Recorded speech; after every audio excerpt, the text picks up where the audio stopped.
This is the Alternative Investing Advantage podcast from Advanta IRA, where we show you how to explore investments beyond Wall Street and open your eyes to new options for your portfolio. It's time to take control and give yourself the freedom to choose where you invest your money.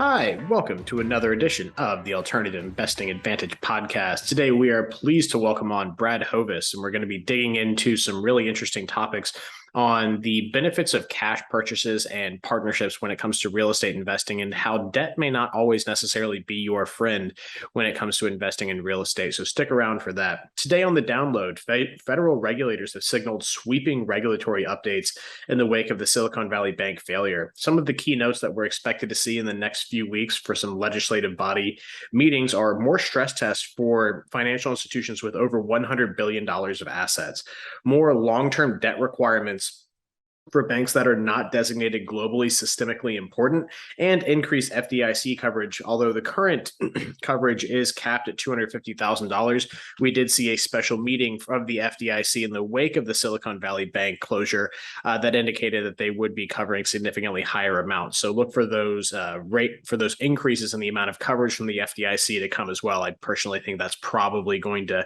be kind of an easy one to push through.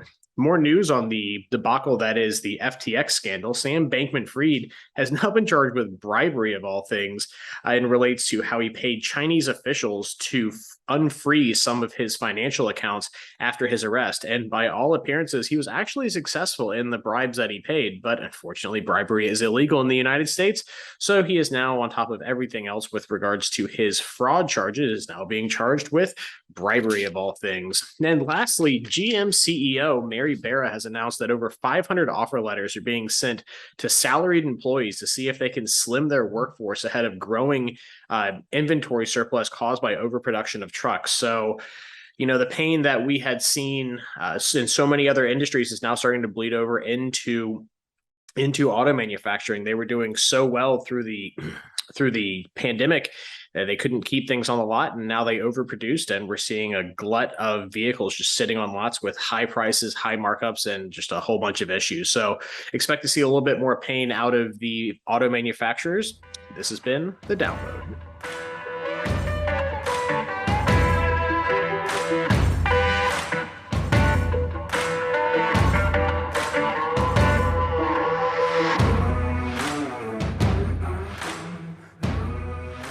Today on the what is a discount rate?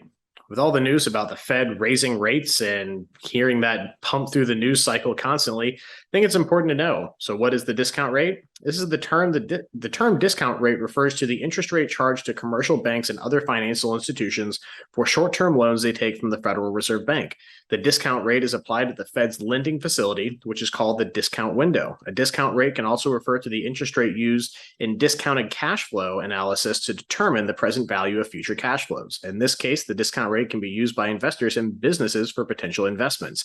Think what the banks are going to charge for a mortgage. If they are having to borrow money from the Federal Reserve or lending to other institutions at a certain rate, that's going to directly determine how much they are charging for their investments, which would be home loans. So the discount rate really is what they are talking about when it comes to the Fed raising rates. So the discount rate is directly what affects your home mortgage interest rates. This is the discount rate, and this has been the what is.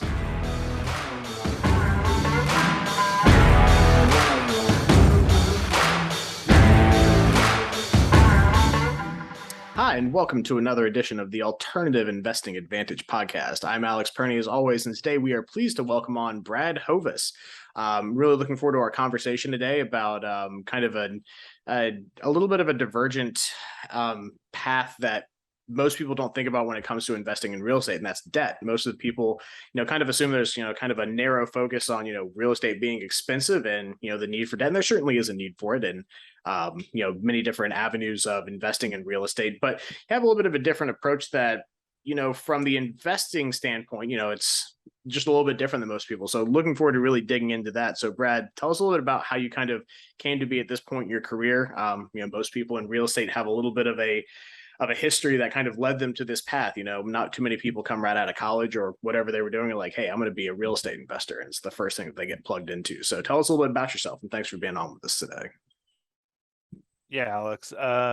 Basically, I was totally broke in 2008. I was a pastor of a new startup church, married, had one kid and one kid on the way. My wife calls me up one day. I'm managing a hotel down in the tech center. I live here in Denver, Colorado, and I'm managing this hotel. I had just gotten paid. It was November 1st, 2008, and she said, "We're going to a wedding tonight." She's at Target. She's got a $50 dress she's looking to buy. Calls me up and says, "Hey, can I get this?" And I looked in our bank account and I said, though I had just gotten paid, I said, "We don't have any money." So she was super gracious. "That's okay. I'll find something else. It's no big deal." Man, I went into my office there and just wept. So I was totally broke. I didn't feel like a man. I couldn't provide for my family, all those kind of things. And I said, something's got to change. And that was in the middle of, 2008 or November 2008. So we've got a financial crisis going on. I'm looking at the USA Today newspaper that comes in every day, and wondering if there's opportunity. I'd heard this one phrase that, there's money to be made when there's blood in the streets. And I'm like, well, I'm a pastor. I have no, I'm in the middle of seminary, right? I went to Liberty University and got a youth ministry degree. So I know how to do like youth ministry mixers and games, and I can play a mean game of dodgeball. But besides that, I had no idea about investing, about real estate, nothing. And so I just started reading, and I read, some guys down in your neighborhood, John Schaub, his book, started going to Peter Fortunato's courses. Man, I read every book I could read, every podcast I could listen to, YouTube, anything. I took as many investors as I could out to lunch and just kind of quote pick their brains. So I wound up doing my first deal in 2010, and since then I've bought, I think the last number I had was 537 houses, and done over $60 million worth of real estate, and have bought hotels and office buildings and a lot of houses and land, and done every type of real estate there is to do. So that's how I got started, and that's pretty much the genesis of this whole thing. Awesome. Yeah, it's that's one of my favorite quotes as well. It's Nathan Rothschild was the one that said, when there's blood in the streets, buy property. So it's a quote from someone that certainly is very rich. The Rothschild family. Well, I'd even say not just when there's blood in the streets, as long as you can cash flow, you ought to buy. They say don't wait to buy real estate and wait. I think that's a better approach, because it's like, we don't know what the future is. And that's one of the, I made a big mistake in 2018, 19. I had 40 something rental properties here in Denver. I wound up selling them all because I thought we were at the peak of the market. And all the indicators seemed to think that we were too, 18, 19, and I thought, oh, absolutely, 2020, we're going to have a crash. And for a little while we did. And then we hit COVID, and then we started pumping in a bunch of money, COVID relief type stuff, inflating the market, going through the roof. And so what I should have done, rather than, I use that money to expand and buy into other markets and do a bunch of different kind of things. But what I should have done was, instead of selling, thinking I'm really smart, anticipating the height of the market, what I should have just done was kept those rental properties and then just added more through, hard work and business and, those kind of things. So, I stopped predicting the market. I don't know if we're at the top of the market. I don't know if we're at the bottom of the market. It doesn't matter to me as long as it cash flows.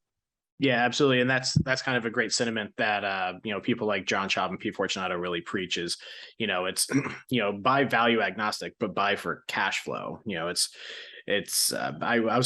was teaching a class yesterday to a group of residential realtors who, certainly are people that kind of benefit from the stuff that we do at Advanta of utilizing self-directed IRAs, retirement plans for different things. But I was asked the question of what if I buy a house, and irregardless of whether you're using it in a retirement plan or anything, if you choose well, what if I buy a house and it goes down in value? I said, what Buy more. does it really I said, how does that affect you? If the property is cash flowing, if you bought a $400,000 house and the property is cash flowing, let's say $2,500 a month in rent, and that same property goes down to $300,000 or $200,000, and it still has a renter in there, let's say paying the same 2,500, let's say it goes down to 20, let's say you have to do a slight market adjustment. At the end of the day, does that really matter to you? It could go down to 100,000 if it's still cash flowing the same. What does it really matter what you did, so long as that if you are satisfying all of your obligations, if you did buy it with that, if you're still having your debt service paid, if you're still making profit and still having that cash flow come through, unless you're trying to flip a home, which is kind of that singular market niche that people get into a lot of trouble with, that speculation of, again, not buying for cash flow, but buying for that that after repair, or that hedging more on the betting on the market cycles. Again, what does value really matter?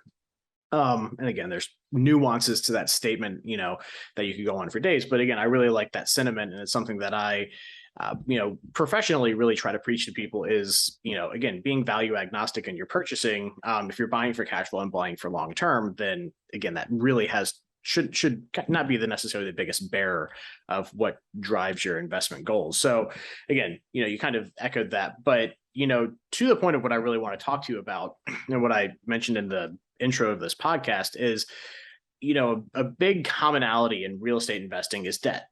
It's hard to avoid, people, sitting in your personal home. I would say, I don't know the exact figure. I probably should look it up, but the percentage of owner occupied homes that have an underlying first position mortgage or second or whatever, but have underlying debt associated with them. Anyone that's bought a house, unless you're extremely lucky, or are an investor, is typically said, okay, well, how am I going to pay for this? People just don't have $250,000 laying around in the bank, or now with the median home price being like 350 sitting around just to buy something cash. So, Right. Again, those real estate and debt are kind of inextricably linked, again, in the ethos of what people think about. So, from your perspective, how did you kind of get to the point, or, identify this as a strategy, and how did you implement it, and how are you making it work? Lot in that question. I can say a few things. Number one, Excel is a liar. If you've been doing real estate for a long time, like I have,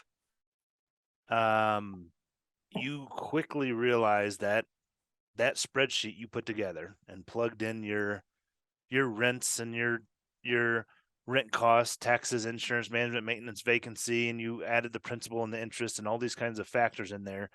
And then if you compare that spreadsheet at the beginning of the year with your bank balance or your P&L at the end of the year, you will quickly come to the conclusion that Excel is a liar, because most people are getting into these long-term buy and hold investment deals using copious amounts of debt, thinking that the difference between their rent and the PITI payment is their cash flow.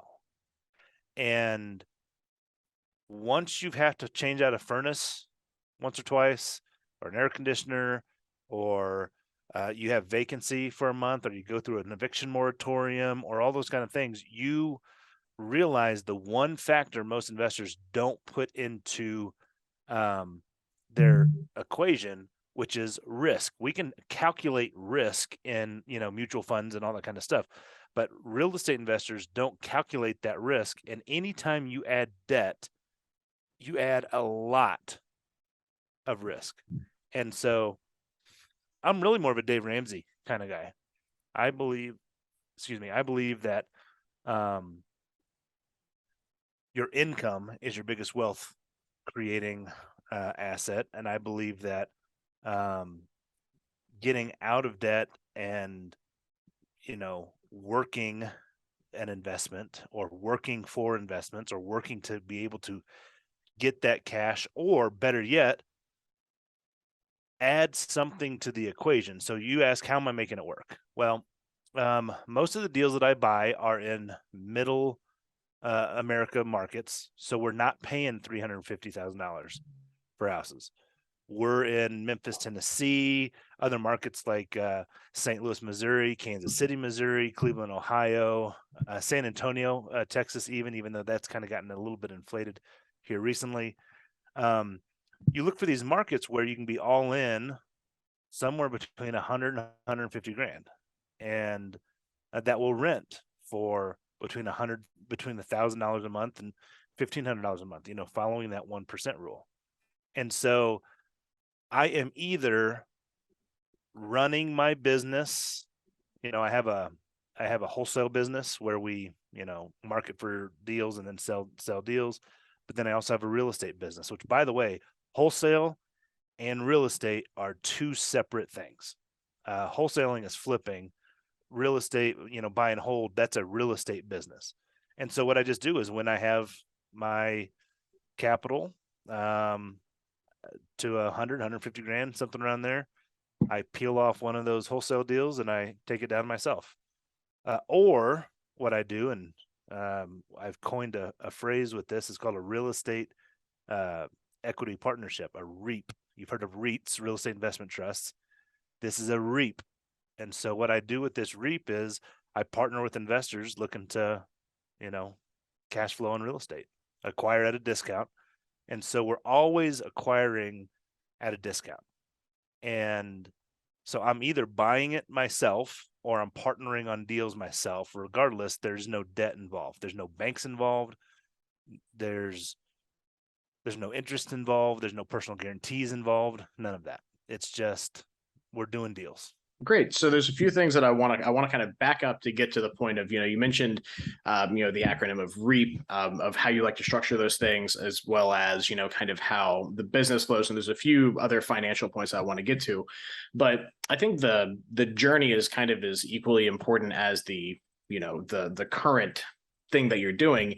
And it's a very it's a very moving story of what kind of got you into this. Is that story of your wife calling you saying, hey, we got to go to a wedding, can I afford this dress? It's a big stretch. There's plenty of people out there, and maybe it's not $50, it's $100, but they're at that point where they're saying, hey, I can't afford to live. I want to make this transition. And while it is very attractive to say, hey, yeah, if I don't have to deal with a bank, I don't have, I mitigate a whole lot of risk in my investing structure. But how do you kind of go from that point and build to the point that you're at now? Take us a little bit on that kind of roadmap of saying, okay, here, I've got this great thing that works. I've implemented these systems that are great and work for me very well. But again, money, to the old adage, it does not grow on trees. How do you kind of get that pathway of building that capital and getting to this point where did you use that? Did you get out of that? Were there other kind of things that you found useful that you think other people might also find useful in this journey? So let's kind of unpack that a bit. So you gotta understand which side of the deal you're on. You're either on the white collar side of the deal or the blue collar side of the deal. And I highly recommend, particularly for new people first getting started, that you play one of those two roles. So white collar means someone who has cash, in my case, or some other people who have credit. They can use their credit to be able to go and do deals. But simply put, they're just the capital. They're the source of capital. That's white collar. Blue collar is someone who has the ability to find a deal, the ability to fix up a deal, the ability to manage a deal, something. They're adding their skill set to that. Well, you say money doesn't grow on trees. Well, it grows on trees if you have enough skills, if you have enough ability. LeBron James can dribble a basketball better, or can play basketball better than most anyone in the entire world. That's why he gets paid such a large fee. If you develop your skills to be able to find deals, negotiate, properties at a discount, you can fix those deals up, you can turn that distressed property into a cash flowing asset. Frankly, there is money growing on trees. And so how it all came down to it was, back in 2008, I pooled my assets. I figured out what it is. What am I good at, right? What do I have?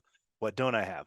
Well, I didn't have money and I didn't have credit. I had less than $600 in the bank and less than a 600 credit score.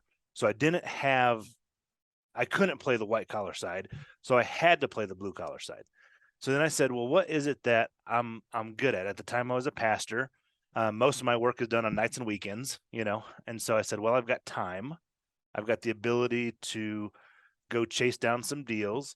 I said, I have the ability to manage people. I have the ability to speak to people and talk to them, maybe negotiate sales, whatever.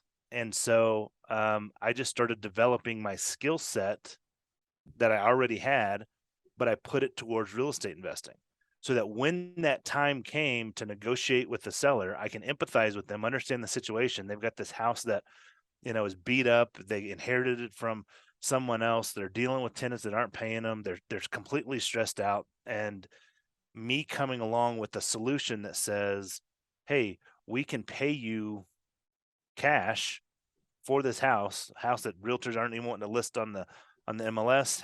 Banks won't lend because it, doesn't have a kitchen or the roof is, too old or whatever it might be. I can empathize with them and get them what they need. I can then put a deal together and get investors what they're looking for and carve out some margin for myself in the middle. And so the plan and the process was, what am I good at? What can I do to put this whole thing together?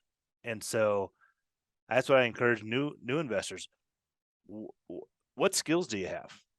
Like, what abilities do you have?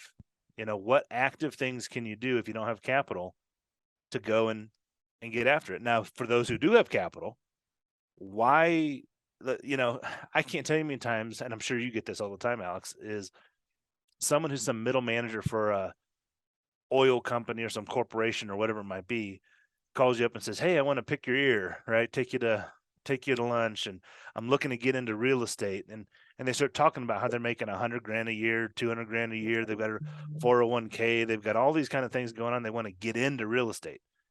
And I always say, well, if you're going to get into real estate, doing it actively like I'm doing, it's going to take years and years and years and years. I said, why don't you just double down on what you're already doing? You already know this industry. You already have this job. You're very good at it. Why don't you just double down on what it is that you're doing, increase your active income, and then use that active income to partner with or buy passive income?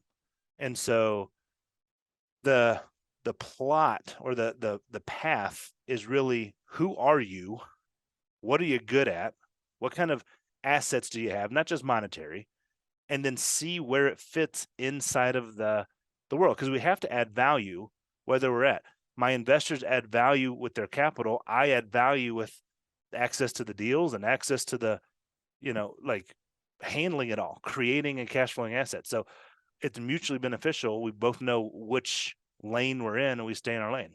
So once you figure that out, I think that's one of the biggest keys a lot of investors aren't thinking about. Gotcha. So your position mainly for getting started out was finding, your attributable value in this whole scenario and figuring out how you can plug that in there. Now, what did that kind of look like on, some of the deals? Like maybe flesh out one of your like first deals and, what that looked like.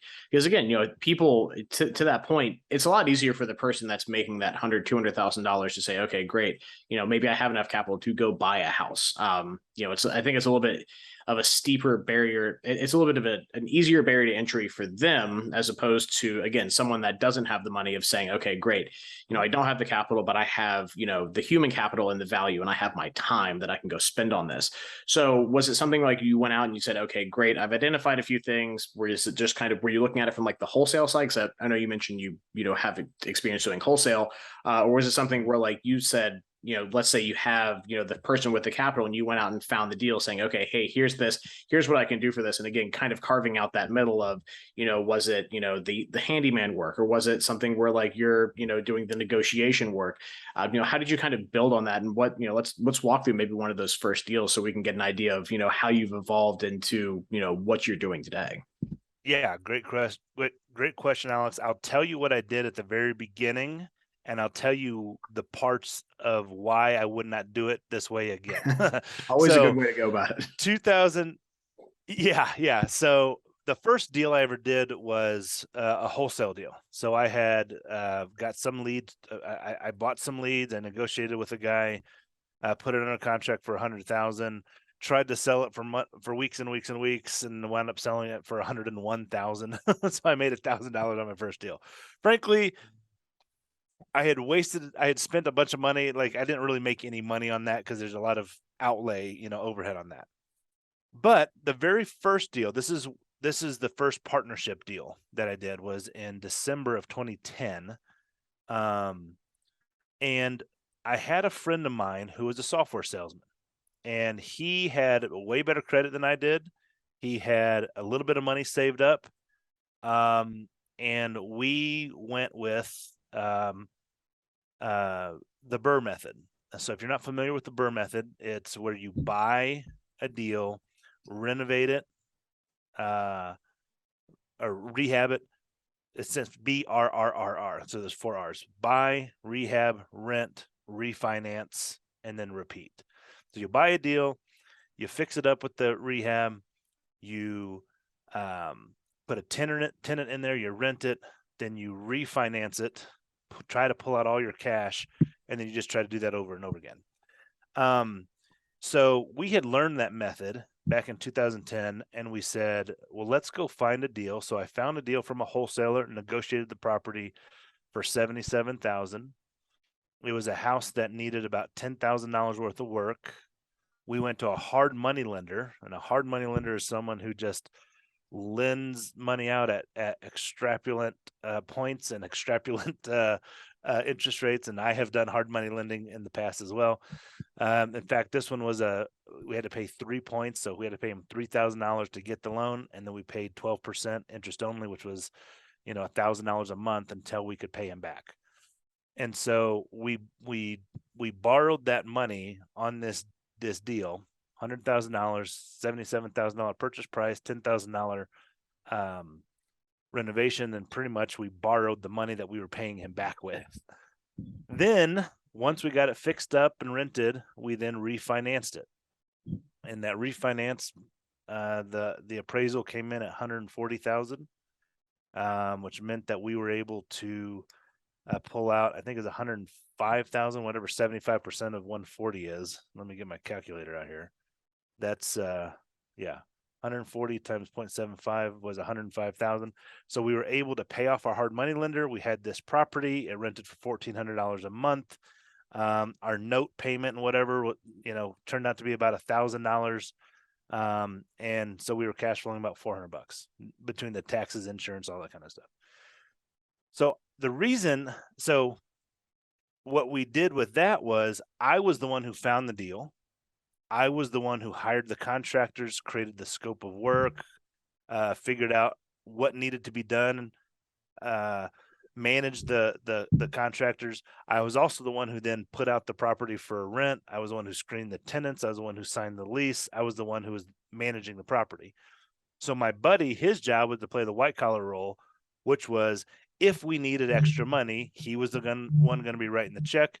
And when we went to refinance, we were going to be using his credit to refinance it. And that's what we did. So we refinanced in his personal name, paid off our hard money lender, had this property now that's worth 140. We have a loan of 105. After we did it, after he refinanced it, he quit claimed it into an entity that both of us owned 50-50 of. And we thought we were freaking rock stars. we thought that was just an amazing deal, and it is an amazing deal. Where it's wrong, why I don't recommend this anymore is there is an infinite amount of risk, not an infinite amount. There's a large amount of risk involved in that scenario. There's a lot of things that have to go right in that scenario. There's only a handful of things that can go wrong, and now we're up against it. And so what I would have done instead of the hard money lender and then refinance and whatever. What I would have done in that scenario is I would have found a private money source, someone who wants to do deals but doesn't want to deal with tenants and toilets, and I would have just created a REAP, an equity partnership with them, and they would have put in, let's just say use the same numbers, 100 grand, and we would have split the equity 75. What I'm doing now is I split the equity 75, 25, 75 to the investor, 25 to me. And now I have very little risk because that same house, if it goes vacant, I still got to make that $1,000 payment. And here recently, when Murphy shows up, Murphy really ruins everybody's plan. And like an eviction moratorium, I had one during this time. We have 93 houses now. We've sold about I say 15 or 20 houses last year when the market was just crazy hot. We got rid of all of our dog houses, all the houses that we had acquired that we really don't like. So we sold off all the dogs last year. But we had several properties that were sitting there for 10, 11 months with no rent coming in and no ability to evict people, no ability to turn that into a cash flowing asset. And all of a sudden, if you have debt against it, the bank still wants that money. And so I would not have recommend the debt portion of it. I would recommend the partnership portion of it. Now you got to structure it correctly with a private placement and a whole bit, because it is a security. But that was the first deal that I did. And then I just duplicated that. I mean, we copied and pasted that, a dozen times. Well, no, we copied and pasted that 4 times with him and then 4 times with his wife, because that was a Fannie Freddie 75%, non-owner occupied fixed rate note that you can only get 4 of those, right? Mm-hmm. The rest of them now you're having to get 70% loan to value and show a bunch of reserves, and it really is more of a commercial product, right? And some of those commercial loans now are 3, 5, 7-year arms. They adjust, they have balloons on them, right? And so I don't recommend the lending path. If you go with debt, you're gonna have a partner no matter what. Okay? Yeah. It's just whether or not that partner is the bank, or if that partner is, sitting across the table from you, right? That's right. And the bank is the worst partner you could have. Things don't go well. He kicks and screams. He yells. He says that, then I'm going to take your private car, and I'm going to take your house, and I'm going to try to take everything I can from you to make myself be made whole. So you're going to have a partner either way. Do you want to deal with Wells Fargo, or do you want to deal with your buddy Tommy that you golf with, that he understands? Oh yeah, we have an eviction moratorium. Yeah, that stinks. I'm not making money. You're not making money. We're sitting on the same side of the table as partners. So gotcha. So that's the reason I don't recommend that. No, and that makes sense. And again, debt is painted with a broad brush, does bring a lot of risk, and there's some things I want to touch on a little bit later on to that point. So or I should say maybe some potential benefits to it. But let's say you have, you've done these deals and you've kind of looked at it, and now you're looking at one, just the availability of money gets tighter once you start doing that, and you kind of, that tap runs dry essentially with the way that you were doing things. So you kind of did, like 8 or 9 of these things with these 2 people, if you're maxing out both of those. So now you kind of, again, transition, and I believe you said the moniker that you kind of coined for it was REAP instead of REIT, and real estate equity partnership. And arose by any other name, I'm sure a lot of people, once you kind of flesh this out, will probably understand, okay, this makes sense of what he's talking about. But let's kind of dig into that, because again, the non-withstanding debt side of real estate investing, again, I just think it's a little foreign concept to people. Now, in general, you can certainly partner with anyone that you'd like to. You find someone with that money, instead of borrowing it from them, you're saying, hey, let's form a partnership where now I'm going to have some equity in the deal. You have, X amount of equity. And then, this is more of a business. And I use the term very lightly, a business relationship between two people. But what does that look like? Are you still, in these deals? Is it something that you kind of have to work up to? Is it something that someone maybe just starting out, where their value is their time, their skill set, but no capital? Is it something where, the capital that you output to a deal like this varies? Are you on different sides of it? There's a lot of different ways to do this. I've seen a lot of these in my career too. Starting back in 2012, equity participate, and not to get too far off the beaten path, but to the debt side, I've seen equity participation done in notes in very creative ways. I've seen equity deals be put together on the single family and multifamily side. 10 ways till Sunday. I've seen a lot of these. So from your perspective, how does that kind of evolve? Because again, it's easy to say, hey, I have 30 grand, you have 100. Instead of you lending me the money, let's both be able to eat a bigger part of this pie by either, both getting to enjoy the cash flow, both getting to enjoy the equity upsale when we sell it. Because that's a downside of investing, being a debt investor, is that, yeah, you get a relatively secured rate of return if you're lending someone money. But if they buy a property, I live in St. Pete. There was a property my wife and I almost bought before we bought this house. It's maybe 2.25. The comps in that area are like 750. If you were the lender on that deal, you'd be saying, great, I made my 7-8% on it. But, the other person is saying, great, now I can buy 3 more houses with the upside I made on this. So, I know that's kind of a lot, but again, how do you look at these things, and how would you approach it maybe from a new investor standpoint of saying, hey, how can I, frame this to an investor? How do I kind of work it with different levels of your own capital to put in for an equity deal like this? So for the new person, and even for me, what it comes down to is, do you have the skills? Do you have the ability to find a deal, fix it up, and get it rented? Like I have now hired staff. I've written, I've got it sitting right here. I've written an operations manual. Like we have local staff there in Memphis. So I have overhead. So the type of capital that I'm putting into the deal is the overhead I'm putting into my business, right? So I've got, I've got payroll and all that kind of stuff. But when you first get started, you don't have to have all that. You just have to have the skills. Can you find a deal? Can you get it fixed up? And can you rent it? Because what that white collar investor is looking for, and the reason they're willing to invest, is because they don't have to do anything. They're totally hands off. That's the value that that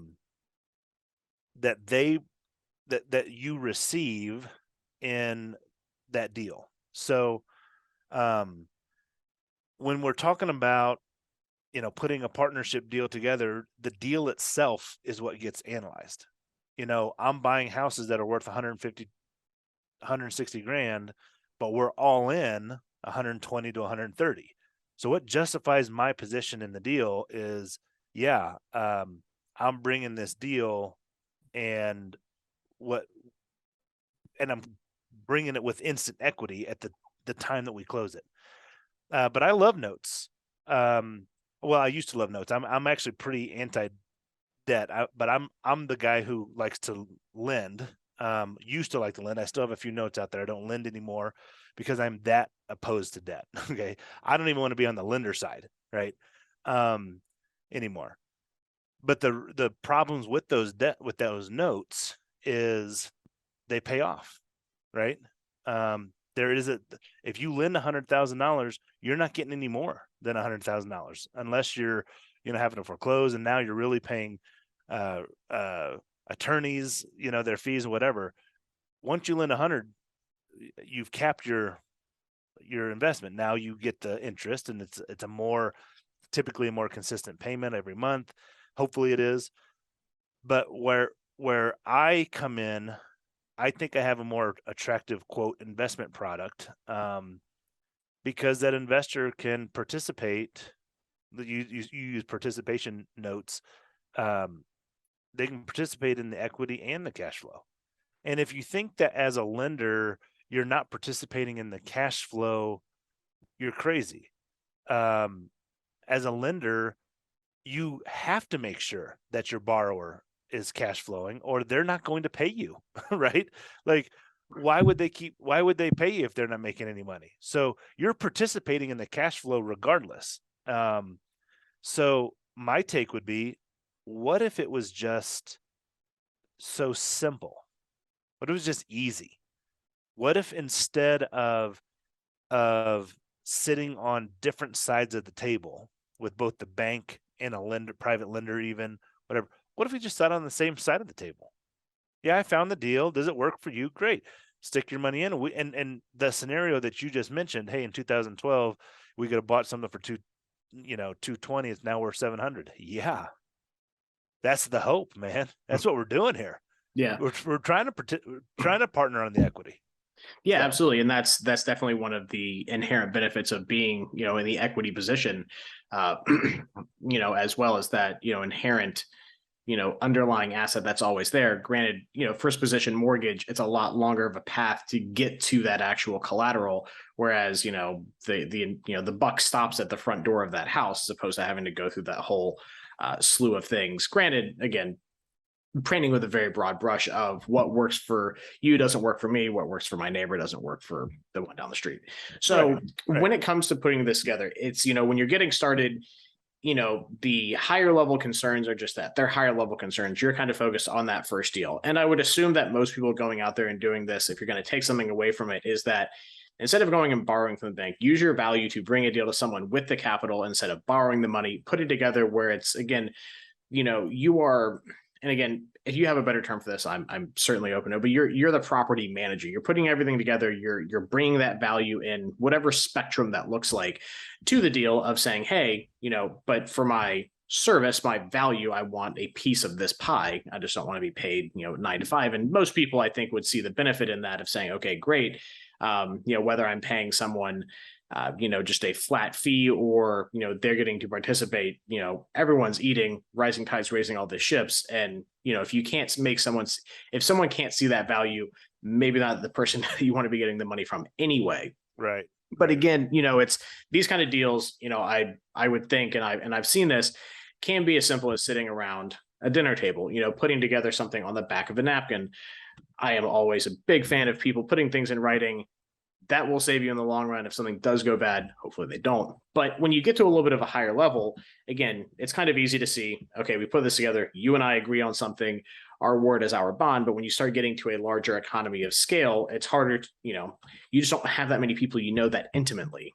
Eventually it gets to a point where, there needs to be paperwork in place to kind of stand in and some barriers to say, okay, great. We can know each other as well as we can, but let's make sure this is agreed to and, kind of by the letter of the law without getting into a whole diatribe of saying, hey, here's, X, regulation and things like that. What are some things that people, again, on a broad level, you mentioned that this is, a type of security at a certain point, the Jobs Act comes in, or this is going to be a Reg D or Reg C offering. Again, don't have to get too far in the weeds on that, but, kind of moving past what we've kind of covered on the front end, to kind of, the middle or the top end of the spectrum of what you're dealing with. What are some things that people need to look for when it comes to scaling this or, getting in at a later date? Maybe if you have the capital to say, hey, this person putting this together has the right idea of the paperwork involved. Yeah. I mean, from my understanding with my attorneys and going through this whole rigmarole of trying to scale this business, it seems to me like that it is a security, and it seems to me that in order to be able to participate in some of the exemptions that the SEC requires for non-licensed individuals like myself, I'm not a licensed, I'm not an attorney, an accountant, I'm not a securities broker, none of that kind of stuff. You need to put a private placement memorandum together. That'll save everybody. And the other piece to this is friends and family have one set, section of learning, or I'm sorry, not learning, some section of, liabilities and disclosures and whatever that are different than, if someone picks up my book or sees me speak somewhere, or even someone off this podcast reached out to me and says they want to do deals. There's a different set of regulations for them. They need to be accredited, that sort of thing. But if you're sitting around the dinner table talking about putting a deal together, you got to figure out, are they friends and family, or are they responding to some marketing and advertising? Okay. Yeah. Now, I do want to address one thing you said. You said, oh, for lack of a better term, a property manager. No, I am not a property manager. Property managers are fee-based. They have a conflict, in my opinion, they have conflicting interests with that of the investor. There's somebody who, when they, in different markets are different, like in Denver, they want the properties to remain full because the rents are so high, $2,500 a month, $3,000 a month. If their fee is 10%, they're making $250, $300 a month. But if you're dealing with some of these lower markets, these middle markets, and a lot of out-of-state investors don't see this, they just can't put it together. If your rent is $800-900 a month at 10%, that property manager is making $80 on you, right? $90. You got to think about it from a business owner's perspective. How can you pay people? How can you pay your rent? How can you pay the overhead with $90 a month, right? Oh, yeah. Well, you have to then upcharge maintenance. You have to do lease renewal fees. You got to collect all the late fees. You're basically hoping for vacancy so that you can turn a property, get that first month's rent, do whatever, so that you can make some money. So I look at this completely different, and right, wrong, or indifferent, I've got the deal. This is my deal, right? Like, if I allow an investor to participate in it, great. But I can take it down myself. I can sell it to someone else, make more money on it. But this is my deal. And what I do, Alex, and this may sound a little arrogant, cocky, whatever you want to say, I allow investors to participate with me. It's not, I don't go begging for money. Frankly, you made the statement earlier, you go, money doesn't grow on trees. Well, when you've got the skills to find deals and be able to fix them up and handle the property management and put it all together and have a cohesive, the ability to turn something into a cash flowing asset. People want cash flowing assets. Investors want cash flowing assets all over the place. And so they're coming to me. I don't have a problem with capital. I've got a problem with, the operation. So I'm out in Memphis, every 6 or 8 weeks. We're expanding into different kind of markets. St. Louis, I think, will be my next one. But I'm checking on the operation to make sure that I use the word sluice box, that the sluice box is still turning and rolling and creating those cash flowing assets. But if you have those abilities for that person first getting, so you don't have a nickel to your name, you don't have anything, right? Well, I suggest spending a copious amount of time on YouTube and then reading Bigger Pockets, scrape together, $100 and go buy a handful of books, and develop your skills so that the skill is a value add to whatever investment product you're putting together, because that's effectively what I've done. Now I've turned that skill into a real business. I don't talk to contractors. I don't talk to sellers. I don't talk to tenants. I don't talk to anything. I've got a whole business around that. But it started with, I developed the skills and then I taught people how to do this on my behalf. And now it's just a matter of, letting that big dog eat. You know what I mean? So absolutely. We just do it over and over and over again. Yeah, the concept of again, and I think that kind of illustrates for people, it's always good to have, a marketable brand and product. And I think everyone should, have that. It's not that hard for whoever makes Kleenex to sell them, because everyone calls it a Kleenex. Having Right. that, like if you coined the moniker of REAP, that's a really great thing. But again, I just always also, whenever I have people on that have that kind of thing, I always like to demystify it a bit, just so people can kind of grasp their head around it. It's not, so high level, but and that's what I love about real estate, is that, people take a lot of really simple tools that are out there. You can get really complicated when it gets into like larger, like, Oh yeah. not to use two terms that sound exactly alike too close together, but when you get into REITs, REITs, those get really complicated, and the packaging and the securities and the markets around those things are wildly complicated. But there's so much to be made in real estate with very simple tools, with the hand tools. You don't have to have all the big fancy power tools, with a hammer and a nail and a few other things, metaphorically speaking, because you do use those in real estate. These things can certainly be out there. Again, something as simple as finding out what your value is, which is a very introspective question for someone to think about. But figure out where your value that you bring to something is, and then understanding that money is out there and how to marry those two up, I think is something that you've very, very kind of eloquently kind of put together, and what you're utilizing and what you've termed as the REAP, which again I applaud you for. I think it's really cool when people come up with things that are kind of a different way of looking at things that really help to bring value to any particular market. Now, one thing I did want to touch on is that I like to be really well-rounded with these discussions with people. And again, I think I do tend to gravitate towards your line of thinking in the type of real estate you're buying, on having things that are debt-free, all else remaining equals typically probably the better way to go for a lot of people. But that does offer some interesting advantages. One is that it creates the ability to have additional tax write-offs. You are generating income from these things. And again, especially with cash flow, depending on how things are structured, and that's a whole other conversation as to, making sure you are also, your cash flow is also affected by taxes. You don't want to have this great system built up and then have Uncle Sam saying, you know what, I'm going to eat, 3/4 of that sandwich and leave you with the crumbs, which would be just as bad if you had the crumbs from being over leveraged in the deal in the first place. So debt does offer some interesting abilities to have additional tax write-offs. So, just again, on a high level, what are some things that you do to kind of make up for the loss of that, loss, or that write-off, if you will, in the way that you're structuring deals? Any kind of tips for people, because interest write-off is something that a lot of investors like to utilize. So, number one, the cash flow that you get from a rental property, whether you have debt or no debt, is still taxed at capital gains rates. Okay, so you've got that. You've got that tax advantage. Secondly, whether you own a property free and clear or have one with debt, you also still get depreciation.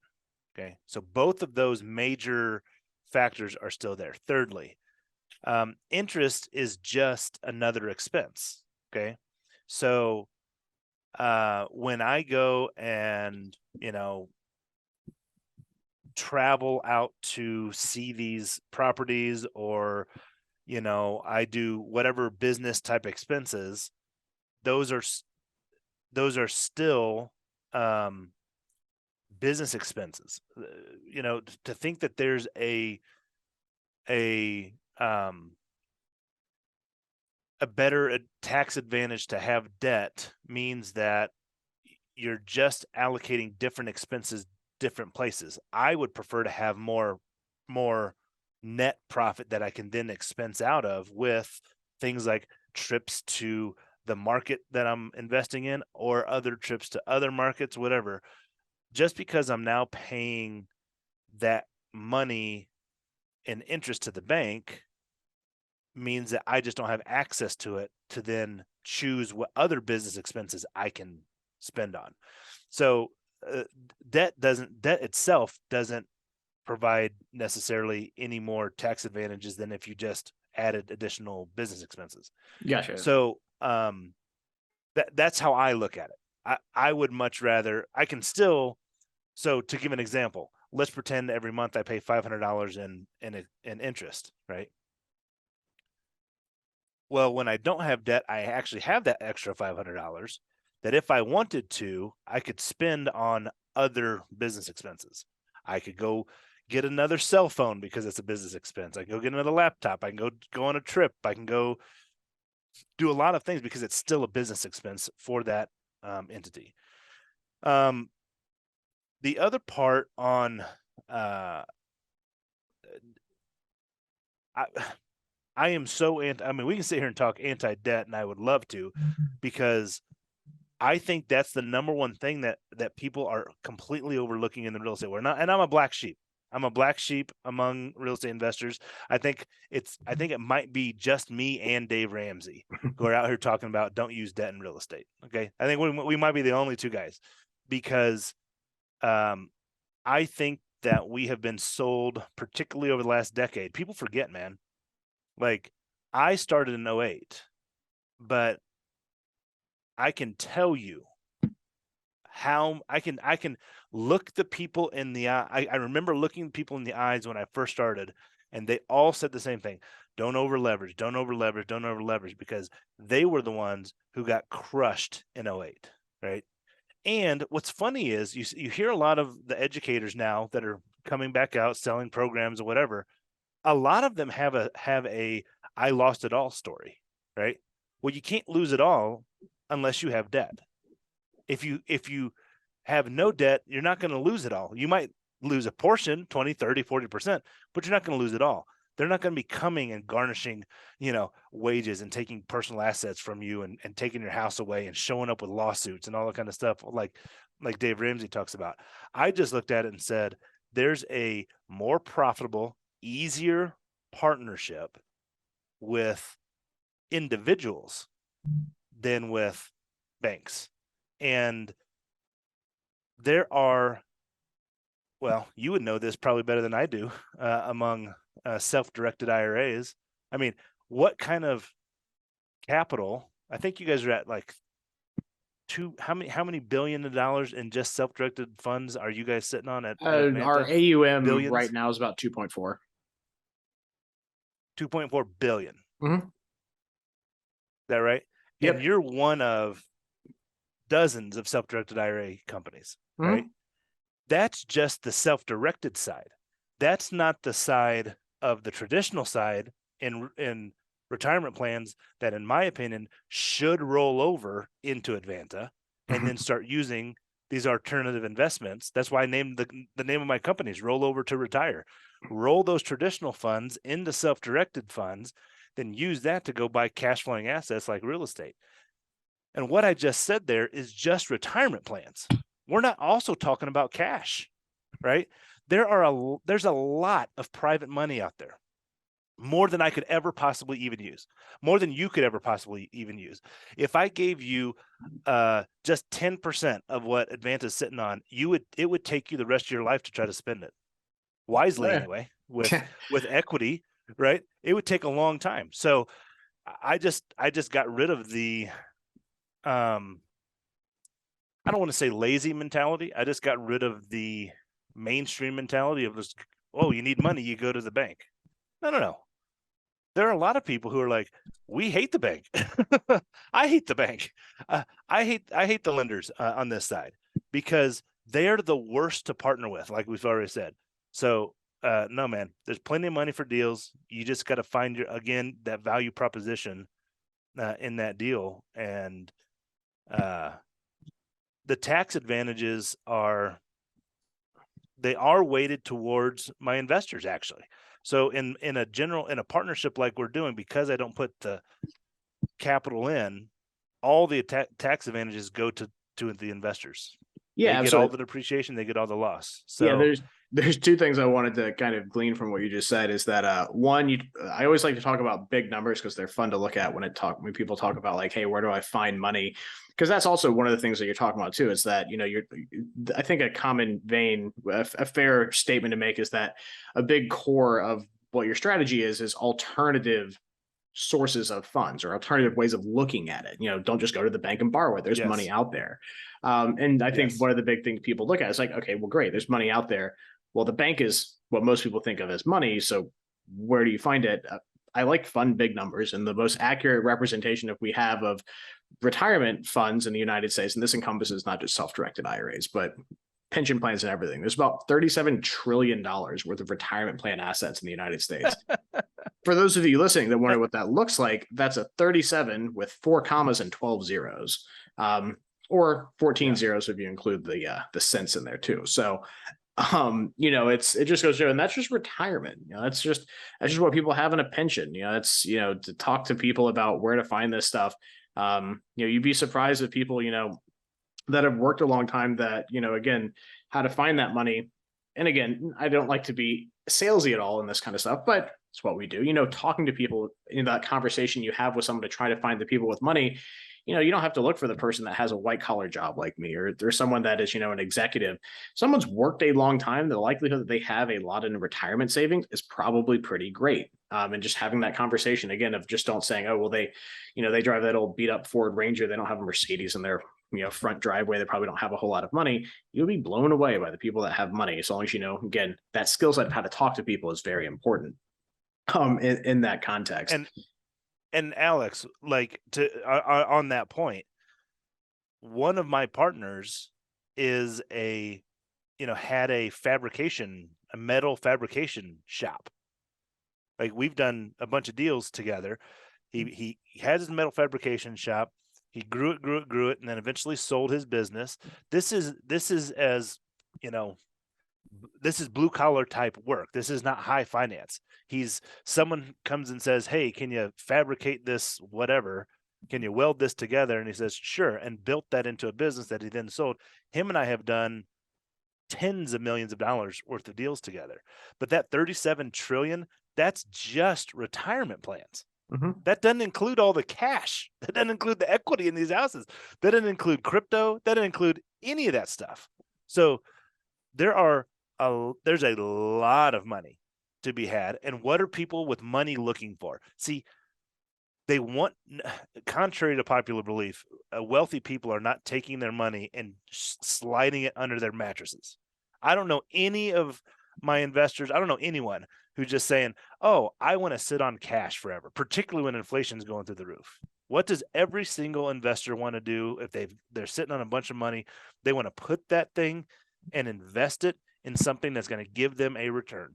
Mm-hmm. And most investors care more about a return of their money than a return on their money. So when you have in my opinion, a safe, understandable investment product like a single family house, people understand that, oh, someone needs to live in this 3-bedroom, 2-bath, 1,500 square foot brick ranch in the middle of a block in a B and C neighborhood. They need that real estate. That's a safe investment. Now, what kind of return are we getting on that? Right. Mm-hmm. And so anyone who's listening that's just starting out, figure out that value add part that you can add to that equation. And man, if it's not going to take you long before you start rubbing elbows with some of this $37 trillion sitting in retirement plans. Yeah, absolutely. And what I will, we need to bring this in for a landing, but my last point on that is, understanding where value lies. Not to be sappy, but everyone has value. It's not just the number in your bank account. Every single person on this earth has value that they can add to something. And it's not easy to find out what that is. It might take you a long time to figure that out, but it's not just working your 9 to 5. You have stuff outside of that you can add value to stuff. And again, it might be a different skill set than what Brad here is talking about. It's probably a different skill set than what I have, particularly for what I bring value to. But figure that out and bring that to the table, especially if you're just getting started. It doesn't just have to be the the amount of capital that you can bring in. The human capital side of what you're talking about, and correct me if I'm wrong, is really the key in this whole thing. It's not just the check, because you can get a check from Bank of America. Highly recommend you don't go to Bank of America, but you can get one from them. You can get a check from almost anywhere, but the X factor in that is the other part, is the human factor. So with that said, I'll turn it back over to you for a second. If people are interested in what you have going on, how can they contact you? You have a website, you got do you have a book? What do you have going on? How can people get in touch with you if they want to learn more? And any closing thoughts you might have as well? Yeah, I mean, I've got a book. You can get a free ebook on my website, bradhovis.com, or you can go right to rollovertoretire.com. It's a little bit more of a mouthful, but it's free ebook on there. It has my contact information. You can reach out. We can chat. I am looking to expand in other markets. And so one of the things that you mentioned, Alex, was how valuable that human capital is. That is the only thing keeping me from continuing to expand. We've got the capital. We just need the human capital. We need the human resources in markets like St. Louis and Kansas City and Tulsa and these middle markets where we can kind of place some of this capital, learn my system, learn exactly how to do this business, doing it my way, right? And working with me. So bradhovis.com is probably your best bet. I've got a link to some of the things that I'm doing there. And Alex, man, I appreciate you having me on, and I hope somebody got some value out of this thing, man. It's good to hear different kinds of perspectives, how you can do this without debt. And frankly, I'll leave you with this. If I had this same mentality when I first started, because I spent years from 2010 to basically 2016. 2016 is when I had adopted Dave Ramsey's anti-debt for me personal, but I thought there was such thing as good debt, right? So personally, I had no debt, but then I worked hard to get out of debt. But then in 2016, I said, I'm not going to do any more business debt. Had I had this mentality when I first started, Alex, I'm not kidding you, I'd probably be worth, I said it in the book, I think I said I'd be worth 3 or 4 times what I am right now. I'd probably be worth closer to 10 times, because once you understand the attractiveness that you bring to a situation and you understand the skills that you've been able to develop, like LeBron James and Kobe Bryant and Michael Jordan, they'll put the money towards you because they want to see what you can produce. They want to see the product that you can produce. So my suggestion, try to figure out alternative ways to do investing and develop those skills. Because if you're on the blue collar side, if you're on the white collar side, find someone that you want to partner with. Mm-hmm. And be the guys sitting in the chairs during Shark Tank, because what are they thinking? They're looking at those guys who are crushing it, wanting to get involved with them. So yeah, absolutely. So I think that's a great sentiment in the Alternative Investing Advantage podcast is a sentiment about being alternative in that space. So again, Brad, thank you very much for being with us today. Again, I appreciate everyone that tuned in today. If you have any questions, always feel free to reach out to myself, or you can reach out to Brad. We're always happy to help in our respective arenas. And with that, thanks and have a great day. Tune in next week for more investing tips and strategies. Want to hear more episodes of the Alternative Investing Advantage? Search podcast at advantaira.com and subscribe.